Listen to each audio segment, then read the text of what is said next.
dependiendo del acero, creo que había una pregunta, ¿no es cierto? Yo voy a calentar, ¿no es cierto?, hasta estar en el estado austenítico del material, es decir, por encima de la crítica superior, que es esta, ¿no es cierto? Esa va a Profe, ser la primera etapa, ¿sí? profe, a los Sí, 729 ya empieza a convertirse en austenita claro, y, claro, y a los ¿recuerdan? 840 se asegura de que es todo austenita, que ya no tiene nada de ferrita. Claro, exacto, Ah, ok, exacto. ok. Superior, ¿no es cierto?, el punto crítico este, superior, vamos a calentar hasta tener la certeza de que todo está en el estado austenítico, que es el estado homogéneo, digamos, ¿sí? A partir de que voy a estar, digamos, en las condiciones óptimas, ¿cierto?, para hacer el procedimiento térmico en ese sentido, ¿sí? Bien, perdón, voy a...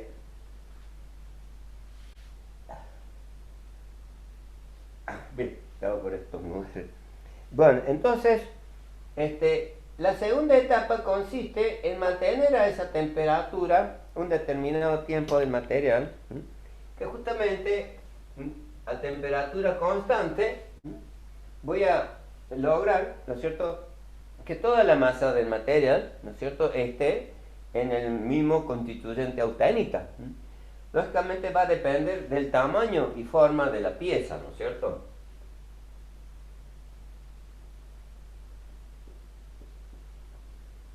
El tamaño y la forma de la pieza. Si es una pieza de pequeño diámetro, pequeño espesor, digamos 10 milímetros, en 5 o 10 minutos, ¿no es cierto?, vamos a mantener hasta el núcleo de la pieza la temperatura de austenización, ¿no es cierto?, que así le vamos a llamar porque justamente tenemos ese constituyente. Pero si tenemos una pieza de 50 milímetros, ya sea diámetro o espesor, ¿no es cierto?, lógicamente necesitamos mucho más tiempo, por lo menos una hora, ¿no es cierto? Entonces, vamos a mantener, ¿no es cierto?, lógicamente acá, ¿no es cierto?, en el eje de los tiempos que requieren las diversas etapas, ¿no es cierto?, del calentamiento. Luego tenemos la tercera etapa que dice enfriar en condiciones convenientes, es decir, que voy a proceder, ¿no es cierto?, a enfriar bruscamente o lentamente, ¿no es cierto? Por lo tanto, esa velocidad, ¿no es cierto?, de transformación me va a determinar el objetivo que quiero lograr en este proceso. Lógicamente nosotros cuando vimos los constituyentes microscopio de los aceros, hablábamos, ¿no es cierto?, del constituyente martensita, el de la vainita, trostita, sorbita. Porque justamente de aquí, ¿no es cierto?, no vamos a volver, ¿no es cierto?, lentamente a tener el mismo acero, sino que modificando el procedimiento de enfriar la pieza, ¿no es cierto?, vamos a tener una estructura distinta a la que tenemos en el diagrama de equilibrio. Ustedes recuerdan que el diagrama de equilibrio es aquel que la velocidad ¿eh? entre las transformaciones críticas es muy lenta. Entonces va a formar el constituyente que habíamos visto, ¿no es cierto?, que posee el diagrama.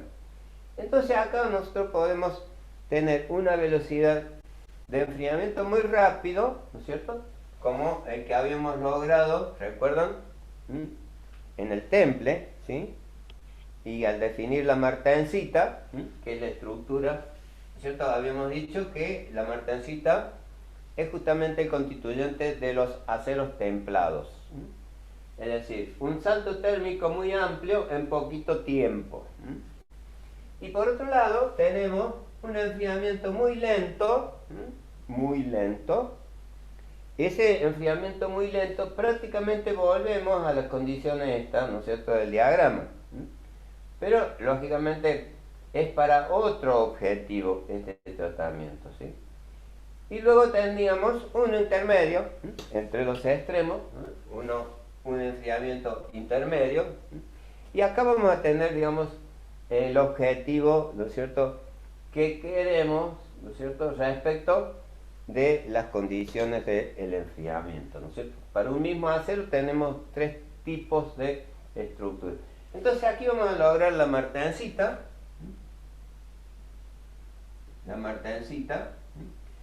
es decir, como la característica del procedimiento de Temple, de Temple.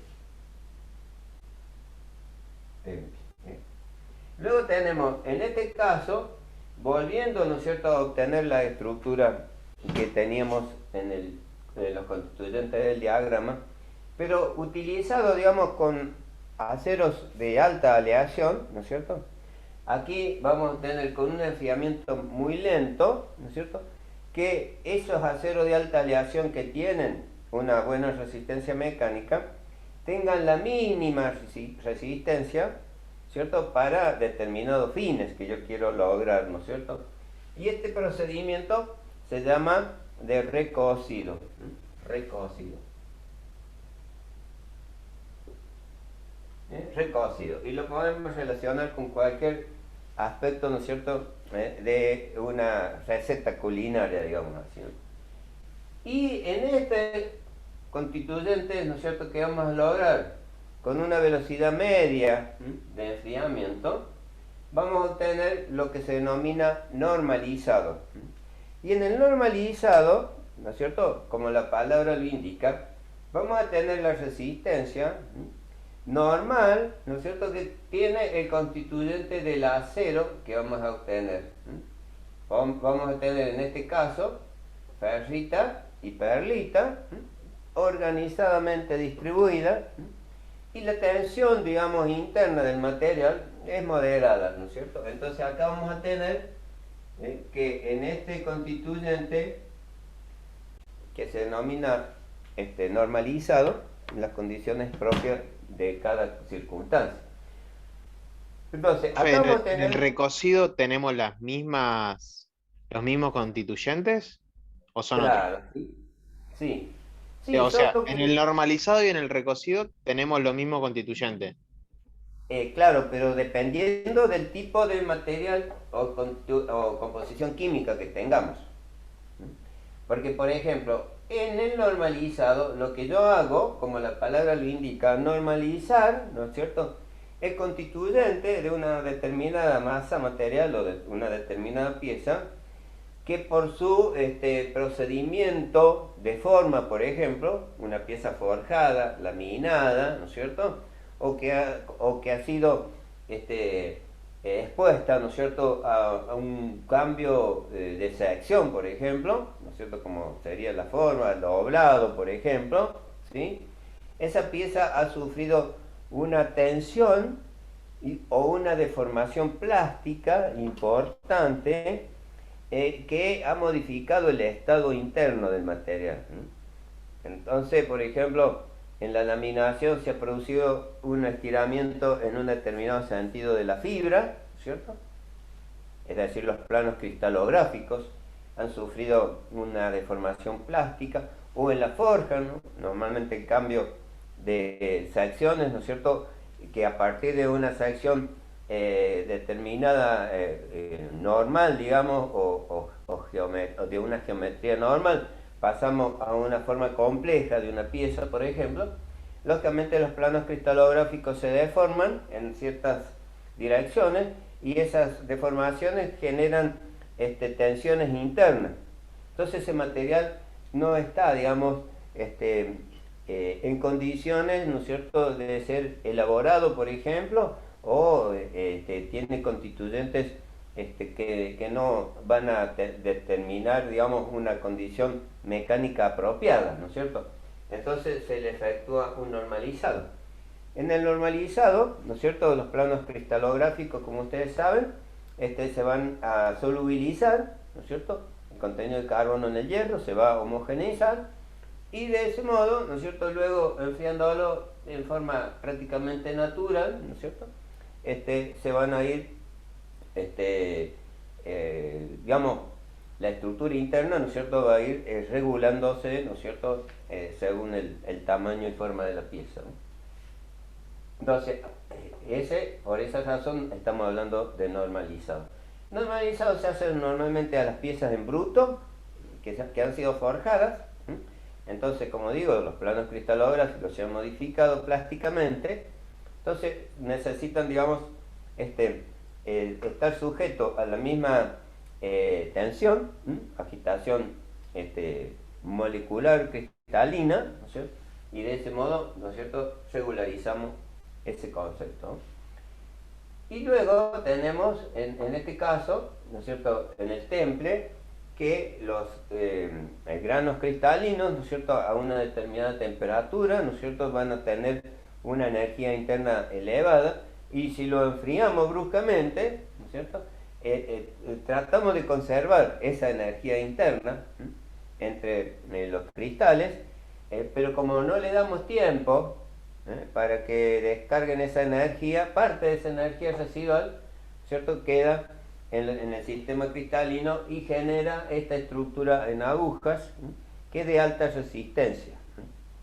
Tan alta la resistencia que según el contenido de carbono, ¿cierto?, puede comportarse con mucha fragilidad a ese aspecto, ¿no es cierto? Entonces ese es el concepto de suministrar energía en el calentamiento y luego disiparla convenientemente, ¿no es cierto?, para obtener un objetivo determinado. Entonces, de acuerdo a eso, ¿no es cierto?, vamos a tener distintos tipos o propiedades dentro de los tratamientos térmicos que van a determinar la clasificación, ¿no es cierto?, de los tratamientos. Bueno, en este caso, que había marcado acá, ¿no es cierto?, el procedimiento sería más o menos distinto, ¿no es cierto?, porque los microconstituyentes que vamos a tener acá, ¿no es cierto?, van a ser diferentes. La temperatura crítica inferior va a ser la misma, ¿no es cierto?, y la superior va a ser otra, ¿no es cierto?, y lógicamente al enfriar la tercera etapa, vamos a tener otros objetivos en esta concentración de carbono, que puede ser 1,2%, ¿no es cierto?, en ese sentido. Bueno, entonces, hasta aquí se entiende, ¿verdad? Siempre vamos a tener un A0 respecto del diagrama de equilibrio. Bueno, entonces ahora vamos a hacer un cuadro de la clasificación de los materiales. Ya copiaron esto, ¿verdad? He visto, y tengo que felicitar, no me acuerdo el nombre de quien ha pasado, ¿no es cierto?, un apunte perfectamente ordenado y organizado convenientemente, que hace, digamos... Horacio Felauto, el compañero. ¿Eh? Un crack. El compañero Horacio Felauto. Ahora sí, exactamente. Hay que felicitarlo y tomar ejemplo de eso porque son espectaculares el diseño de los apuntes tomados, que justamente van a ser muy útil para repasar, ¿no es cierto?, la materia. Siempre es conveniente efectuar ese trabajo y lógicamente exige un desempeño y una concentración que lógicamente aporta un gran beneficio. Perfecto, ahora sí, estás felicitado en ese sentido.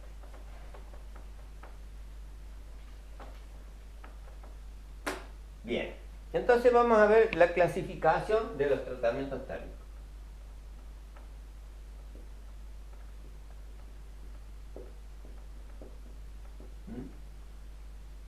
Bien, entonces los tratamientos térmicos vamos a clasificarlos como recocidos,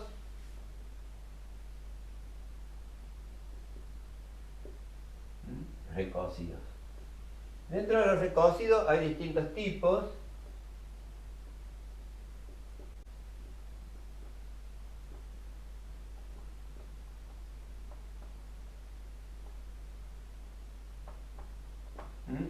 Van tomando nota: austenización completa,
Bien, entonces tenemos dentro de los recocidos estos tipos que son de autenización completa, autenización incompleta, subcríticos y dobles recocidos. Dentro de los subcríticos tenemos de ablandamiento, contra acritud y globular. Esos serían los recocidos.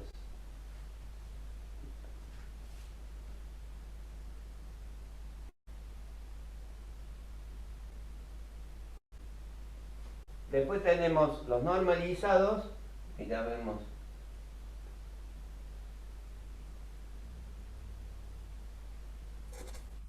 Profe, ¿puede repetir debajo de autenización incompleta que no alcanzo a leer? ¿Cómo no? Los subcríticos, que pueden ser de ablandamiento, contra acritud y globular. Y luego tenemos el doble recocido. Escucha acá.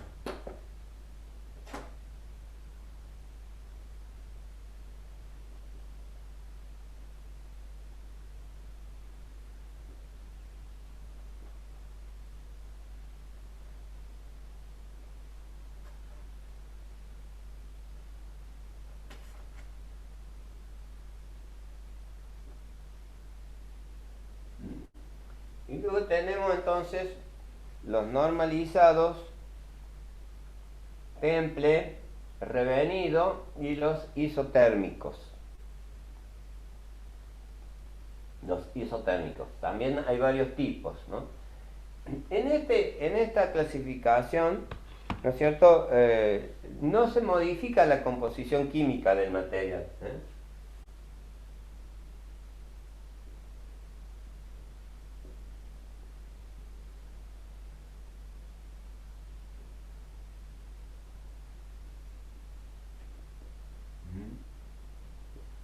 No se modifica la composición química del material.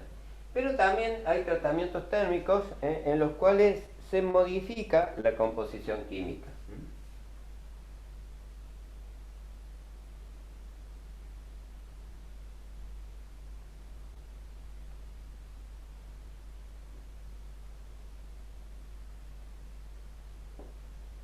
Que normalmente son la cementación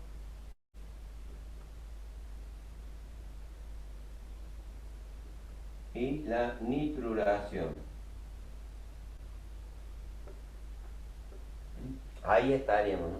O sea, esas son las clasificaciones de los tratamientos térmicos.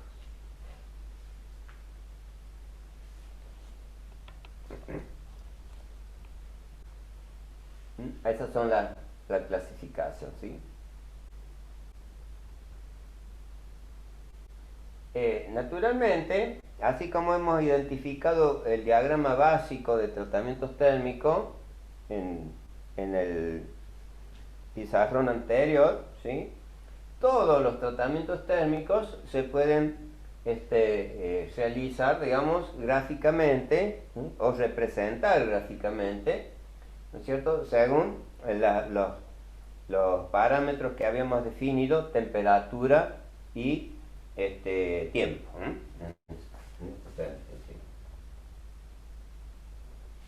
Es decir que acá nosotros podemos representar los tratamientos térmicos según la temperatura y el tiempo, ¿no?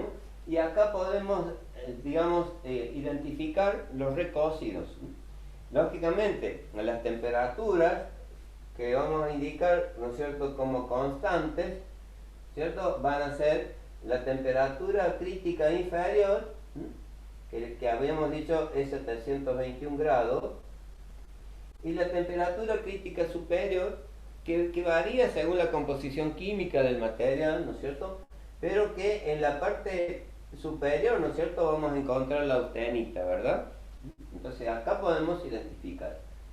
Entonces, el recocido de austenización completa es aquel, ¿no es cierto?, que calentamos hasta la austenización completa, luego, ¿no es cierto?, mantenemos y luego enfriamos lentamente. la velocidad de enfriamiento estaría indicado, ¿no es cierto?, por la relación de la pendiente utilizada, ¿no es cierto?, en el procedimiento de enfriar, ¿no es cierto?, digamos, enfriar el salto térmico en mucho tiempo. Esa sería la característica de ensayo. Entonces, acá, ¿no es cierto?, observamos que se transforma el acero en austenita y acá se enfría y la transformación se produce cuando está por debajo de la temperatura crítica inferior, ¿no es cierto? Y la vamos a señalar como aumentando, digamos, el trazo, ¿no es cierto?, aquí que estamos definiendo. Luego tenemos autenización incompleta. La autenización incompleta justamente es calentar, ¿no es cierto?, pero no alcanzar la autenización, sino calentar hasta una condición donde la estructura del material tiene algo de austenita, ¿no es cierto?, pero no todo, pero prevalece, digamos, los constituyentes que tenía por debajo de la temperatura crítica inferior, ¿no es cierto? Luego también mantenemos la temperatura, ¿no es cierto?, y luego enfriamos convenientemente. Entonces, esa sería con autenización completa y con autenización incompleta.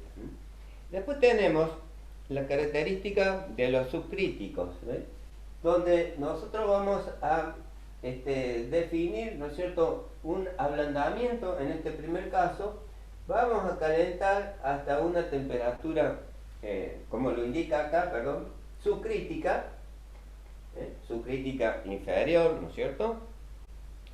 Luego vamos a mantener la temperatura y enfriamos convenientemente, ¿sí? Este vendría a ser de ablandamiento. Subcrítico, ¿no es cierto?, se utiliza, por ejemplo, para quitar tensiones de alguna pieza que ha sufrido una pequeña deformación, ¿no es cierto? Entonces, esa deformación, como decimos, por efecto de un esfuerzo aplicado, ¿no es cierto?, compacta, digamos, los planos cristalográficos. Entonces, para eliminar esas tensiones, ¿no es cierto?, se calienta hasta una temperatura cercana a la crítica inferior y luego se saca del horno y se enfría lentamente, ¿no? Después tenemos contraacritud, es una temperatura crítica también, ¿no es cierto?, moderada, un poco más baja, ¿no es cierto?, que la temperatura que ha sufrido el material, ¿no es cierto? Luego se mantiene y luego se enfría, también, digamos, y se denomina contraacritud, ¿no? Es un poco, digamos, la relación que tiene este subcrítico con esta, ¿no es cierto? Ablandar o quitar la acritud. La acritud es la tensión que se origina, ¿no es cierto?, por sucesivas deformaciones que sufre el material, ¿no? Esas sucesivas deformaciones, digamos, son tensiones, ¿no es cierto?, que se aplican en forma repetida y que crea una tensión ligera, ¿no es cierto?, pero tensión al fin. Entonces, por eso se calienta, que se disipen esas tensiones y luego se enfría al aire, por ejemplo. Ese proceso, acritud, es un proceso de comportamiento mecánico puramente, ¿no es cierto? Por ejemplo, a lo mejor a usted les ha ocasionado alguna oportunidad que tienen un alambre de acero, ¿no es cierto?, de cual quieren utilizar una determinada porción de ese alambre, ¿no es cierto? Entonces, ese acero, ese alambre es blando, ¿no es cierto?, pero para cortarlo nosotros procedemos a generarle esa tensión, ¿no es cierto?, de hacer el esfuerzo en zigzag, como que lo doblamos y lo volvemos a cambiar de sentido a ese doble. Incluso podemos percibir que ese efecto, ¿no es cierto?, de doblar así en zigzag el alambre en una determinada sección genera calor, ¿no es cierto? Justamente ese calor es el que se está generando entre el esfuerzo que estamos aplicando, que en un determinado momento esa tensión se hace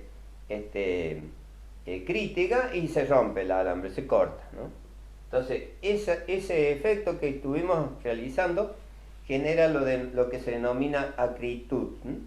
Un estado de tensión que produce la separación de los granos, entre sí y se corta. Es como que sufre un desgarramiento entre los granos y se termina por romper, ¿sí? Eso es acritud. Y el globular es un procedimiento de calentamiento cercano ya a los 721 grados, ¿no es cierto? Y hay una cierta corrección del grano cristalográfico, que vuelvo a repetir, por efecto de un esfuerzo mecánico, ¿no es cierto?, se han desplazado los granos, ¿no es cierto?, plásticamente, y ese desplazamiento genera una variedad de formas de esos granos que digamos, constituye un estado de tensión interna, ¿no es cierto?, que puede perjudicar al comportamiento mecánico de ese material. Entonces lo que se hace para obtener un grano equiaxial o globular, es decir, obtener una esferización, ¿no es cierto?, de esos granos, es también calentar, ¿no es cierto?, hasta una temperatura ya más cercana a 721 grados, es decir, que el constituyente aquí, ¿no es cierto?, está provocando un gran movimiento los constituyentes intergranular, ¿cierto? Y ahí también, una vez que lo mantenemos, enfriamos convenientemente. Lógicamente, este tratamiento, ¿no es cierto?, se hace para aceros de una mediana concentración de carbono, lo que normalmente decimos un 0,40, 0,60, que ya tiene una tensión importante, ¿no es cierto?, como respuesta, ¿no es cierto?, a las características mecánicas. Entonces hace falta que lo calentemos para que esos granos se reorganicen, ¿no es cierto?, y mantengan un equilibrio de forma o de geometría para que tengan una buena resistencia mecánica, ¿no? Para 0,40% de carbono. Para aceros de mayor contenido de carbono, a veces se utiliza un tratamiento que se denomina oxidante. En ese caso, calentamos hasta una temperatura ligeramente superior a la crítica inferior, digamos en este caso, y ahí vamos a proceder a subir y bajar la temperatura, oscilando, ¿no es cierto?, en ese caso, y luego enfriamos lentamente, ¿no? Acá se produce una especie de fatiga térmica, ¿no es cierto?, y efectúa, digamos, o se efectúa el ablandamiento del material, ¿no es cierto?, y se hace para concentraciones superiores a 0,50% de carbono. Es decir, que tienen un contenido de carbono ya importante. Entonces se hace este procedimiento que le decimos que es recocido oscilante, como se ve en la forma acá, ¿no? ¿Se dan cuenta? O sea, todo esto recocido lo podemos identificar, ¿no es cierto?, en un solo diagrama, por supuesto. En una determinada pieza, según la característica de esa pieza, utilizamos uno de esos tipos de tratamiento, ¿no? Bueno, en las fotocopias, ¿no es cierto?, salen estos dibujos, ¿no es cierto?, en 3 diagramas. O sea, acá tenemos otro tipo, otra serie que podemos estar representando el normalizado y el temple y el revenido, por ejemplo. Y también vamos a utilizar las temperaturas constantes de utilización, y vamos a trabajar, digamos, sobre, como digo, normalizado. El normalizado es hasta el calentamiento superior, lo habíamos visto en el diagrama general, ¿no es cierto?, mantenimiento y enfriamiento determinado. Bueno, este doble recocido no lo había puesto acá, como que no me quedó lugar. Lo voy a poner acá, siguiente de esto, el doble recocido. El doble recocido es un calentamiento de austenización completa, mantenemos la temperatura, luego vamos a enfriar por debajo de la crítica inferior, ahí se va a transformar, ¿cierto? Es como que hemos normalizado acá. Luego vamos a volver a calentar hasta un crítico de austenización incompleta y luego mantenemos y enfriamos, ¿no? Así, acá hay como una doble etapa, ¿no es cierto? Calentamiento, enfriamiento, vuelvo a calentar, ¿no es cierto? En esta etapa es un subcrítico, ¿no es cierto? Y luego enfrío, ¿no es cierto? Este es el doble recocido, es este, ¿no? Este que tengo acá. ¿Cómo andamos con los tiempos? Bien, está bueno. Bueno, en el caso del temple, ¿no es cierto? Vamos a tener el calentamiento, como habíamos visto en el diagrama anterior, de austenización completa, mantenemos y luego, ¿no es cierto?, enfriamos bruscamente. Según el contenido de carbono, ¿no es cierto?, va a ser el tipo de martensita que vamos a obtener acá. Si ustedes recuerdan, la martensita tenía una dureza entre 50, vamos a poner acá HLC, 50 a 68 Rowell. 50 cuando tiene poco contenido de carbono y 68 cuando tiene un porcentaje importante de carbono. Entonces, el temple de austenizar completamente con un enfriamiento brusco, vamos a obtener el constituyente martensita. Pero el contenido de carbono debe tener un determinado porcentaje, o sea, mínimo, para que alcance los 50 Rowell. Un contenido mínimo. Ese contenido mínimo está, según la calidad del acero, entre, por ejemplo, un 0,30 a 0,35% de carbono. Y en función de ese contenido de carbono, va a ser también la velocidad de enfriamiento. Porque si nosotros no enfriamos bruscamente, tampoco con porcentaje de carbono, la dureza no va a alcanzar, ¿no es cierto?, a generar el constituyente martensita. Entonces vamos a tener un hierro, ¿no es cierto?, que va a tener más ferrita, porque es hierro prácticamente puro. El hierro de construcción no se templa porque no tiene, digamos, contenido de carbono para generar el constituyente martensita.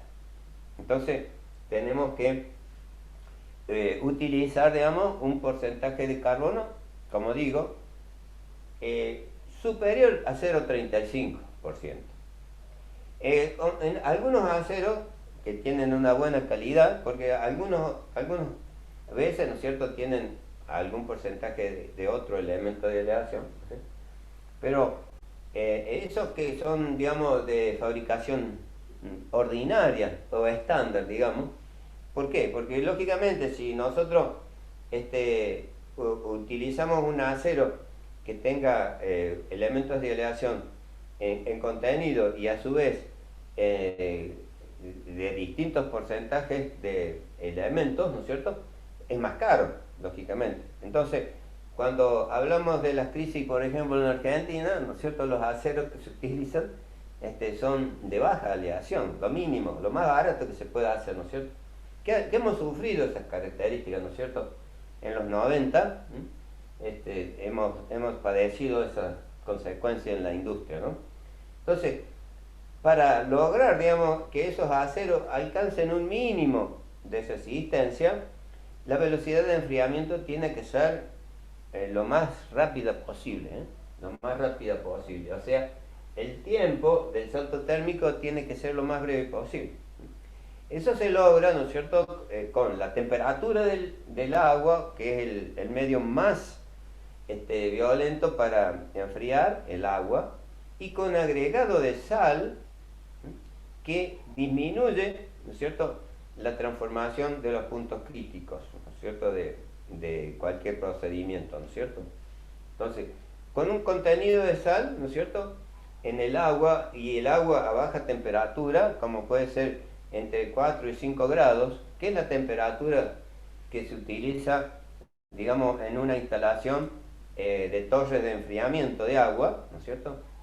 Aquí ahí hay un procedimiento termodinámico que lógicamente se hace circular agua en cascada por una serie de planos, ¿no es cierto? Y esa agua se ventila, digamos, en la atmósfera y baja la temperatura. Y esa agua se hace circular, digamos, en cubas donde se va a enfriar el material. Entonces, en esa condición, ¿no es cierto?, logramos que algo de martensita ya alcance, y la dureza, ¿no es cierto?, de esas piezas puede estar entre 50 y 55 de dureza Rowell, ¿no? Entonces, Profe, una ahí pregunta. mal que mal, digamos, podemos. ¿Eh? Una pregunta. Sí, ¿Y qué sí. proporción de sal y agua llevaría esa solución? Bueno, dependiendo, digamos, de esa característica, el porcentaje de sal, ¿no es cierto?, puede estar alrededor de un 10%, un 8%.